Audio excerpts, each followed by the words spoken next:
The sticker price on a data plan is never the real number. What you actually pay per contact depends on what happens after the invoice, unused seats, credits that reset before you spend them, a renewal that's never the same price twice. We've now price checked both models the same way across more than a dozen vendors on this channel. Cost per contact that survives contact with a real send, not the number on the pricing page. The gap between the two models turns out to be bigger than either side likes to admit. Start with the enterprise end of subscription data because the gap is starkest there.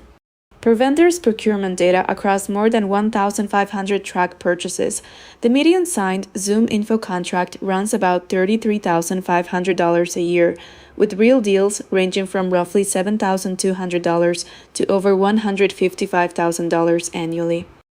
That's not a price, it's a negotiation, and the number you land on depends on how the sales call goes, not on how many contacts you actually pull. The same procurement data shows buyers who negotiate save an average of roughly 22% off that first quoted number, which tells you the figure the sales rep opens with is a starting point, not a floor. Structurally, the two models solve different problems, and that's the whole story. A subscription charges you whether you touch the platform or not, resets its credit allowance before you've spent it, and adds an escalation clause, commonly 5 to 10% a year, per the same procurement data at every renewal, whether your usage grew or not. A one-time purchase does the opposite on all three counts. You buy the batch you need, the credits stay valid for a full 12 months, and the price is locked the day you buy it. Same $129 covers 5,000 contacts whenever you actually need them next, not whenever the billing cycle says so. To be fair, one time isn't infinite either. Those credits still expire after 12 months, so the trade is a much longer runway, not a permanent one. Neither model is a scam. They're built for different buyers, and the mismatch only shows up when the wrong buyer picks the wrong one. Even the word unlimited turns out to have a meter running behind it.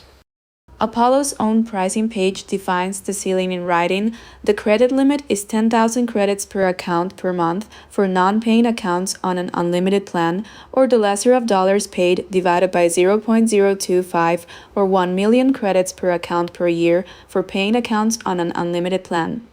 Read that twice. Unlimited is a formula, not a number without an end.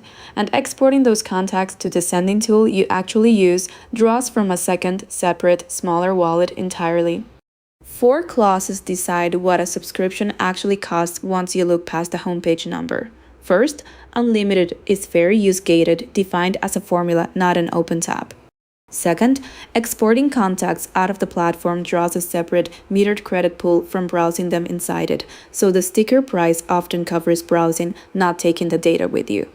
Third, enterprise annual contracts carry escalation clauses that commonly add 5 to 10% at every renewal, so year 3 never costs what year 1 did, even if your usage never grows. Fourth, the floor is often a minimum seat count or contract size before you can buy in at all.